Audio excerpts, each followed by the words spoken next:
Police বাদে যদি 5 minute Awami League সহ যুবলীগ, ছাত্রলীগ, স্বেচ্ছাসেবক লীগ, উলামা লীগ, তাঁতি লীগ, রিক্সা লীগ, এসব Tukai League, police, RAB, police, RAB, ওই যে বিজিবি, এদেরকে বাদে যদি 5 মিনিট টিকে থাকতে পারে, রাস্তায় এই নিজের হাতের কবজি কাটে রেখে চলে যাবে।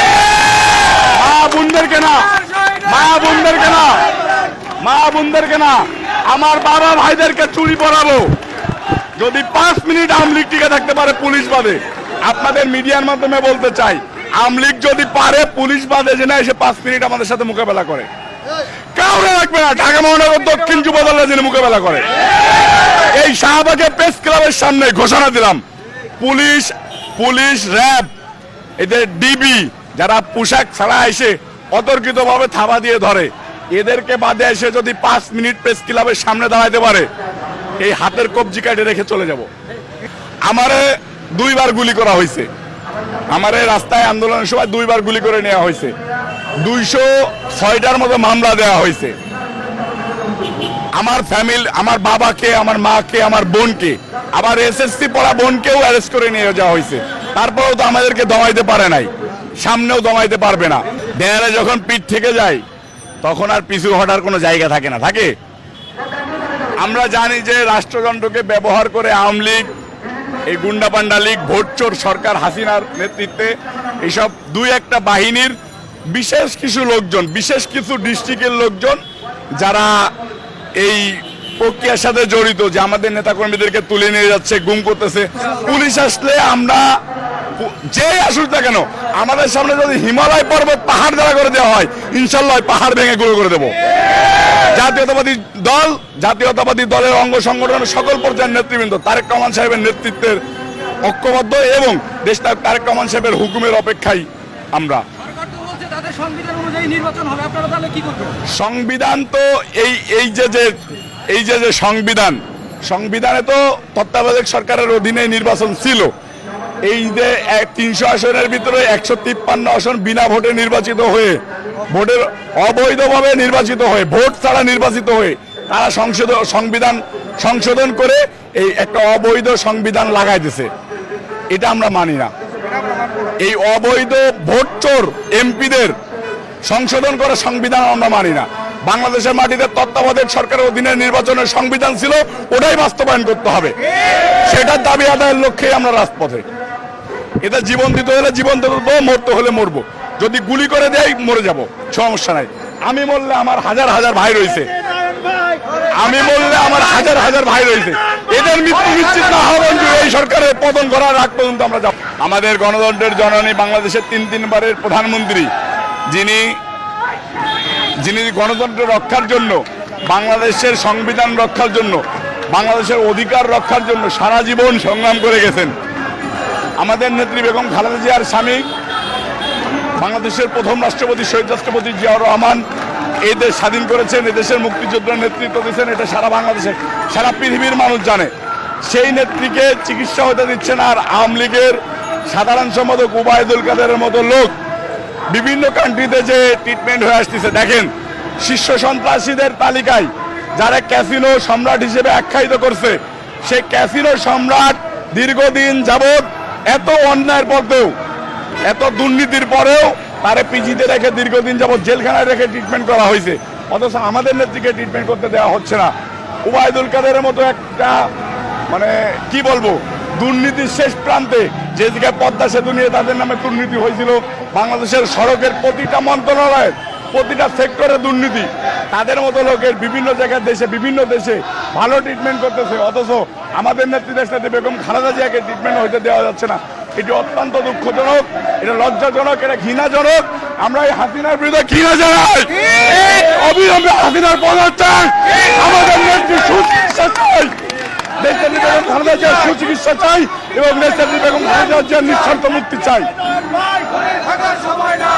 ধন্যবাদ। আসলে আপনারা একটা জিনিস জানেন যে আইসিটি মামলা দিয়ে আপনাদের কত সহযোদ্ধা সাংবাদিক ভাইদেরকে জেলখানায় বন্দী করে রাখা হয়েছে। এই সরকার 75-এর প্রেক্ষাপটে ফিরে গেছে। শেখ মুজিবুর রহমান, আওয়ামী লীগের সেকেন্ড ম্যান মাওলানা হামিদ খান ভাসানীর পরে যে শেখ মুজিবুর রহমান নেতৃত্ব দিয়েছে 71 থেকে 75 পর্যন্ত, এই ৭৫ সাল পর্যন্ত বাংলাদেশে দুর্ভিক্ষ দেখা দিয়েছিল। এই সরকারের এই শেখ মুজিবুর রহমানের নেতৃত্বে বাংলাদেশের সকল পর্যায়ের গণমাধ্যম বন্ধ হয়ে গেছিল, সকল পর্যায়ের দল নিবন্ধন বাতিল করে দিয়েছিল, শুধু একমাত্র রক্ষী বাহিনী ছিল। এই সরকার একতন্ত্র কায়েম করতে চায়, একতন্ত্র কায়েম করতে চায়। সেটা ধারাবাহিকতায় ডিজিটাল নিরাপত্তা আইন মামলা দিয়ে আমাদের মুখ বন্ধ করে রাখতে চায়, আপনাদের মুখ বন্ধ করে রাখতে চায়, গণমাধ্যমের মুখ বন্ধ করে রাখতে চায়। আর এই যে মোটর সাইকেলের কথা বললেন, এটা তো একটা দেউলিয়াত্মার পরিচয়। তেলের দাম বাড়াই দিচ্ছে, আমরা যেটা মানে যে আন্দোলনে আজকে এখানে শরিক হয়েছি, তেলের দাম বাড়াই দিচ্ছে, সারের দাম বাড়াই দিচ্ছে, চাউলের দাম বাড়াই দিচ্ছে, তেলের দাম বাড়াই দিচ্ছে। নিত্য প্রয়োজনীয় দ্রব্য মূল্যের দাম কি পর্যায়ে বাড়ছে আপনি জানেন, আপনারা জানেন। আপনার যদি প্রতিদিন 500 টাকা ইনকাম হয়, আপনার সংসারে যদি 7 জন লোক থাকে, আপনার ওই সংসারের লোকজনদেরকে সকালে একটা রুটি হাফ হাফ করে খাইতে হবে, দুপুরবেলা না খেয়ে থেকে রাত্রে পানি খেয়ে ঘুমাইতে হবে। শেখ মুজিবুরের আমলে এরকম অবস্থা হয়েছিল, শেখ হাসিনার এই অবৈধ শেখ হাসিনার আমলে একই অবস্থায় পরিণত হয়েছে। সেটা আপনারা জানেন, আমরা জানি, বাংলাদেশের মানুষ সবাই জানে। আসেন আমরা সবাই ঐক্যবদ্ধ হয়ে এই সরকার, এই খুনি হাসিনা সরকারের পতন ঘটাই। আসলে বিএনপির সম্বন্ধে আওয়ামী লীগ যেটা বলতেছে যে দেশনায়ক তারেক রহমান, বিএনপির ভারপ্রাপ্ত চেয়ারম্যান দেশনায়ক তারেক রহমান লন্ডনে থেকে নেতৃত্ব দিচ্ছে। আপনি জানেন যে বিভিন্ন সময়ে বিভিন্ন রাষ্ট্রের প্রধানমন্ত্রী যারা হয়েছেন, নেলসন ম্যান্ডেলা দীর্ঘদিন যাবৎ 27 বছর জেলখানায় ছিল। নেলসন ম্যান্ডেলা কিন্তু জেলখানা থেকে তার বার্তার মাধ্যমে তার জনগণদেরকে ঐক্যবদ্ধ করেছিলেন এবং তার দাবি আদায়ের লক্ষ্যে সে পৌঁছাইছিলেন। আমাদের নেতা বিএনপির ভারপ্রাপ্ত চেয়ারম্যান দেশনায়ক তারেক রহমান লন্ডনে থাকুক আর আমেরিকায় থাকুক আর যেখানেই থাকুক না কেন, বাংলাদেশের প্রতিটা কর্মী, তার ভাই, তার বোন, বাংলাদেশের প্রতিটা কর্মী মনে করে যে তারেক রহমান সাহেব আমাদের অভিভাবক। আমার পিতা যদি পৃথিবীর শেষ প্রান্তেও থাকেন না কেন, আমার ভাইদেরকে, আমার পিতার সন্তানদেরকে যে বার্তা দিয়ে যাবেন, আমার ভাইরা সেই কথাই শুনবেন। আমাদের বিএনপির ভারপ্রাপ্ত চেয়ারম্যান দেশনায়ক তারেক রহমান লন্ডনে না, যদি মঙ্গল গ্রহ থেকে বার্তা পাঠায়, সেই বার্তা বাংলাদেশের মাঠে তারেক রহমানের নেতৃত্বে বাংলাদেশ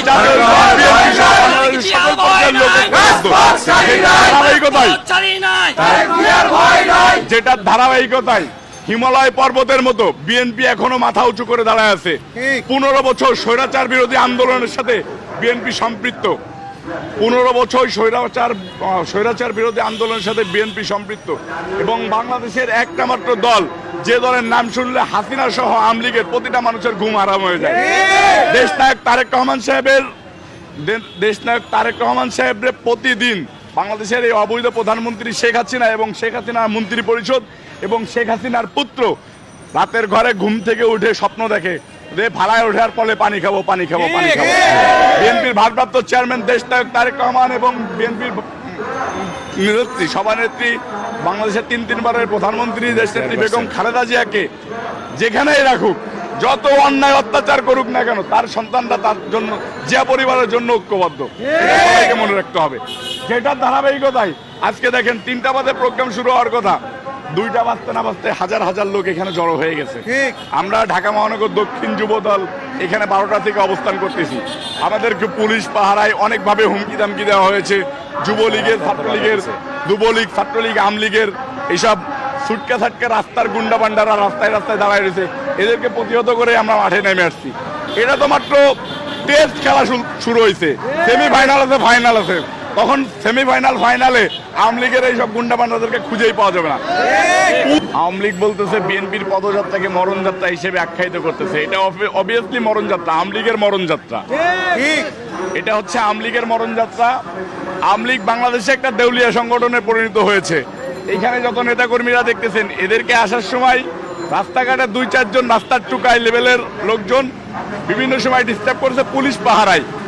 এদেরকে উপেক্ষা করে আমাদের নেতাকর্মীরা আজকে প্রেস ক্লাবে জড়ো হয়েছে। এটা শাহবাগ থানা বিএনপি অঙ্গ সংগঠনের একটা থানার পদযাত্রা আর কি।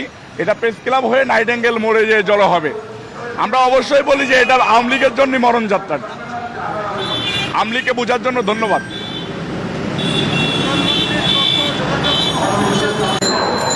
প্রধানমন্ত্রীর যে আইটি উপদেষ্টা সজীব ওজের জয়ের কথা বলছেন, উনি তো আসলে বাংলাদেশে থাকেন না, বাংলাদেশের সাথে ওনার কোনো সম্পৃক্ততা নেই। উনি আমেরিকাতে থাকেন, বাংলাদেশের সব টাকা পয়সা পাচার করে নিয়ে যেয়ে আমেরিকাতে বাড়ি ঘর বানাইছেন, আমেরিকাতে শ্বশুর বাড়ি করেছেন, ওনার বউ বাচ্চা কাচ্চা ওইখানে থাকে। উনি ওনার পরিবারের কথা ভেবে বাংলাদেশের মানুষের সাধারণ জনগণের রক্ত চুষে নিয়ে আমেরিকাতে টাকা পয়সা জমাচ্ছেন। সেক্ষেত্রে সজীব ওজের জয়ের কথা আমাদের কোনো লেভেলের কর্মীরাই মিনিমাম কোনো গুরুত্ব দেয় না। আপনারা গুরুত্ব দিচ্ছেন কিনা?